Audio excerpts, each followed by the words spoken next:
Fala galera, tudo certo? Na paz aí? Nando Costa aqui na área. Se você ainda não está inscrito no canal, inscreva-se aí, marque aí no sininho para receber as notificações.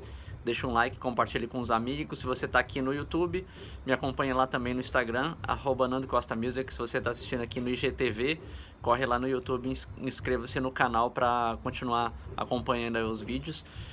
Esse aqui é o segundo vídeo que eu resolvi fazer falando de alguns temas que eu vejo pela internet ou temas que a galera pergunta e fala que viu em vídeos na internet. E aí eu gostaria de ajudar também a entender tecnicamente o que ocorre e desmistificar alguns desses mitos do áudio. Esse assunto aqui surgiu, muita gente já me perguntou ao longo do tempo, mas coincidentemente rolou uma conversa com um dos clientes que eu estava fazendo uma mixagem agora semana retrasada, e ele é produtor, né? Ele produz as próprias músicas, eu faço a parte de mixagem e masterização e tal. E aí chegou num certo momento da conversa que ele tinha pedido para eu mudar um reverb no verso, se eu não me engano, ou no pré-refrão, alguma coisa assim. E aí ele levantou, né, perguntou, cara, como é que você usa o efeito, né? Aí eu falei assim, eu faço um send, né? Ou seja, eu pego o sinal, né? Por exemplo, ali era o efeito da voz. Então eu pego o sinal, faço um send, né? Traduzindo para o português, seria uma mandada, né? Seria uma mandada de sinal, basicamente uma cópia do sinal, né? Você manda para um canal auxiliar onde está ali o reverb, né? Então você pega esse sinal, você manda para o reverb. Essa é a forma mais natural, vamos colocar assim, a forma standard de você fazer um efeito, de colocar um efeito na sua mixagem, né? E aí falou assim, cara, mas engraçado, aí ele falando, né? Eu coloco o efeito no próprio canal, como insert, né? Então seria essa dualidade, efeito quando você coloca como send ou como insert, tá? E aí ele falou assim, cara, mas engraçado, pra mim soa melhor como send. Ele falou como insert, né? Aí eu falei assim, cara, me desculpa, mas não faz o menor sentido isso, porque quando você pensa em criar um efeito com send ou com insert, o som é igual, o som é o mesmo. É simplesmente uma questão matemática de proporção de níveis, tá? Porque o que acontece? Quando você vamos supor que você tem o canal da voz e você tem um canal auxiliar com reverb. Se você pega o sinal da voz, faz um send para o canal do reverb, o que acontece a sua mixagem continua tocando o track original da voz seco, né? Então quer dizer, você tem 100% de som seco. E aí a quantidade de sinal que você envia, né, lá no faderzinho do send, a quantidade de sinal que você envia para o reverb, e o reverb obviamente estando configurado para 100% wet, né? Ou seja, tudo que entra nele só sai o efeito. Então o que acontece é que você tem 100% de efeito e mais uma porcentagem ali, 100% de som seco, né? E mais uma porcentagem ali de efeito, né? Que é um pouquinho que você está mandando a mais. Então o que acontece é que quando você trabalha com send, você sempre de alguma maneira vai ter acréscimo de sinal, porque é um processamento em paralelo. Você continua com o sinal seco, porém você adiciona uma proporção de sinal molhado, ou sinal wet, tá? Então beleza, vamos supor ali que você colocou uma certa quantidade de sinal, que o resultado final vai dar um sinal que é, sei lá, 20%, tem 20% a mais de ganho do que o sinal original. Então, sempre que você faz o processamento em paralelo, você está sempre adicionando o sinal na sua mixagem. Beleza.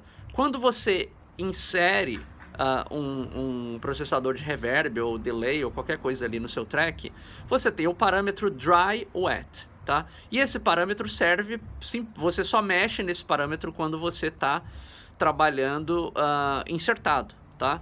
Então, nesse caso da voz, vamos supor que você coloca um reverb ali, inserido ali no canal da voz. O parâmetro dry wet vai te dar a proporção. Então, quando você tem um parâmetro dry wet, o seu sinal, o máximo de sinal que você vai ter, vai ser sempre 100%.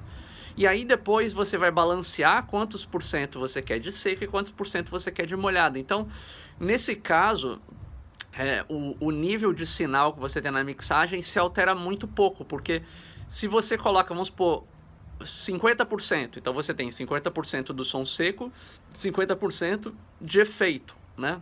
se você coloca 80%, então 80%, isso aí, se você coloca 80%, é 80% de efeito e 30% de som seco, né? Então, quer dizer, você vai criar um balanço dentro daquele 100%. Então, o que acontece é que muitas vezes o seu sinal final não vai dar tanta diferença de nível, tá? Às vezes, quando você está trabalhando com send, o que acontece é que se você tiver muito efeito entrando ali na voz, pode ser que você sinta também um acréscimo do nível do sinal dentro da mix. E aí pode ser que o resultado final você tenha que abaixar um pouquinho, tá? Nem sempre acontece isso, porque geralmente a quantidade de sinal entra num espectro reduzido, geralmente é uma quantidade que não é tão forte quanto o próprio sinal seco.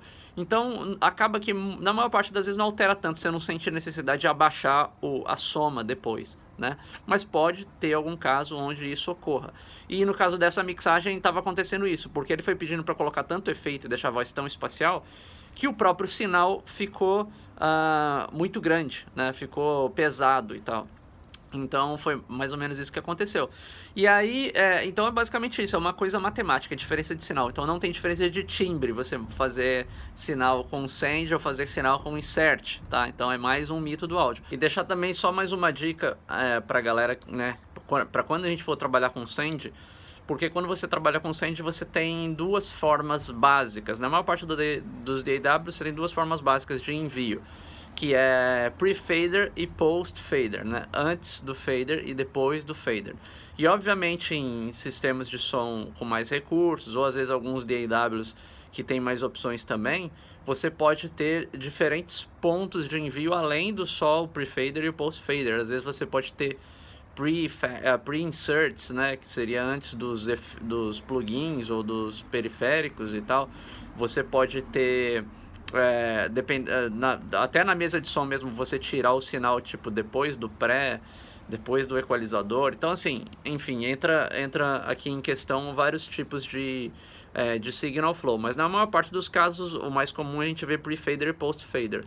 Quando a gente usa cada um, tá? Quando você está trabalhando efeitos de forma geral, reverbs, delays, prioritariamente post-fader. Por quê? Porque o post-fader segue a proporção do sinal que você manda de acordo com o nível do fader também. Então imagina que você tem o sinal da voz, você está mandando para o reverb. Se você abaixar a voz, você quer que vá menos reverb também para menos sinal vá para o reverb. E dessa forma você mantém a proporção entre sinal seco e sinal molhado. Se não, você abaixa a voz, o sinal continua indo para o reverb e você vai ter mais reverb do que sinal seco da voz, né? Então, por essa razão, efeitos prioritariamente post-fader, que é meio que o standard na maioria dos DAWs, tá? Agora, para você que trabalha em vários outros momentos do áudio, várias outras situações, você vai acabar usando o pre-fader bastante. Então, o que acontece é que quando você está fazendo uma gravação, por exemplo, mandada de fone de ouvido, é pre-fader. Quando você está fazendo som ao vivo, as vias de monitor, pre-fader. Quando você está fazendo sinal de controle na mixagem, tipo sidechain, tipo compressão paralela, tenda a colocar pre-fader. Você vai ter mais flexibilidade, vai ser mais fácil de você controlar o sinal. Porque senão qualquer ajuste que você faça, se você baixar um fader, vai abaixar o sinal que vai para o lugar, e aí vai acabar baixando. Imagina que você está fazendo um som, você está fazendo um monitor, né, um som ao vivo.